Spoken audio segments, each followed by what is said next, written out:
সম্ভবত আজকে কিংবা কালকে সেই রাজনৈতিক ইসলামী রাজনৈতিক দলটি তারা বলছেন যে পিআরের জন্য আমরা তুমুল আন্দোলন গড়ে তুলব। তারা এক সাংবাদিক সম্মেলনে বলেছেন, আনুপাতিক নির্বাচন যেটি আর কি। তা আপনাদের যে এতদিন আন্দোলন গেল, এত কিছু হলো, 16-17 বছর, হ্যাঁ আপনারাও গণতন্ত্রের জন্য আন্দোলন করেছেন, এখানে সমস্ত ইসলামিক রাজনৈতিক দলগুলো সবাই করেছে, আপনারাও করেছেন। সেদিন তো এই প্রসঙ্গ তোলেননি, আজকে এটা এত বড় হলো কেন?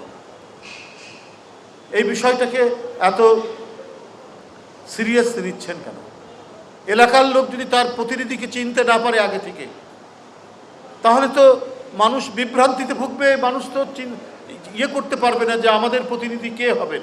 আমরা সম্প্রতি ইউনিভার্সিটিগুলোর যে নির্বাচন, সে নির্বাচনও আমরা দেখেছি আপনারা ভিতরে ভিতরে দৃশ্যমান, এটা আমার কোনো কথার কথা নয়, কিন্তু একটা নির্বাচন হলে পরে, একটা কোনো কিছু ঘটনা হলে পরে সেখানে তো একটা অ্যানালাইসিস হয়।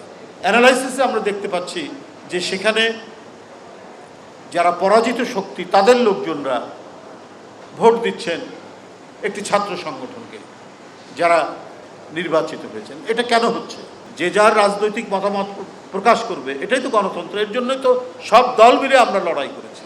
কিন্তু আরেকজনকে ফাঁদের মধ্যে ফেলে আমি রাজনৈতিক গেইন নিব, এইটা করতে গেলে পরে অন্যের জন্য ফাঁদ পাততে গেলে নিজে সে ফাঁদের মধ্যে পড়তে হয়।